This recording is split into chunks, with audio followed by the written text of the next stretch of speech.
Gideklarang patay na ang 14 anyos nga usa ka estudyante sa Buena Vista National High School nga giilang si Christian Paul Saang human kay na kuryente sulod mismo sa mong tunghaan pasado alas 4 sa hapon, Marso 8. Sa investigasyon sa PNP Buena Vista, grounded di ay ang lugar nga giadtuan ni Christian Paul. Sa dihang nigulit kini sa window grills og nagtunob sa basa nga bahin siyang gitindugan, hinungdan sa grabeng pagkakuryente nga niresulta sa iyang kamatayon. Sa latest karon nga inisyal man nang giingon nga ang bata di ay dunay medyo fracture sa ulo kay nabanda dai ni siya ang ulo.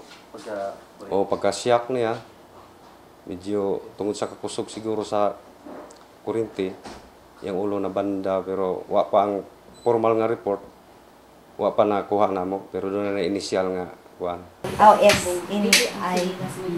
Sa pagsubay sa ABS-CBN News Butuan sa mismong tulunghaan, di nahitabo ang pagkakuryente ni Christian Paul na sayran nga nagkating classes di ay kini.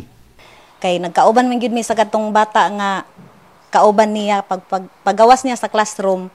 Niya na gyud tong bata nga diri ra taagi kay nagtuyo gyud sila nga mugawas sila una nga wala pa nahuman ang klase. Karon kay gitawag man siya ni katong namatay nga ayaw diha diri ra taagi kay makit-an ta ni Ma'am Bayangbang.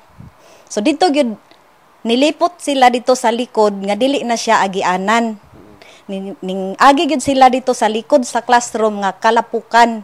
Hinuon andam nga motabang sa paghatag og assistance ang Buena Vista National High School sa kabanay sa biktima aron sa pagpahiluna sa patayng lawas niini. Usa ka miyembro sa Boy Scout ug Philippine Red Cross ang nakuryenteng high school student.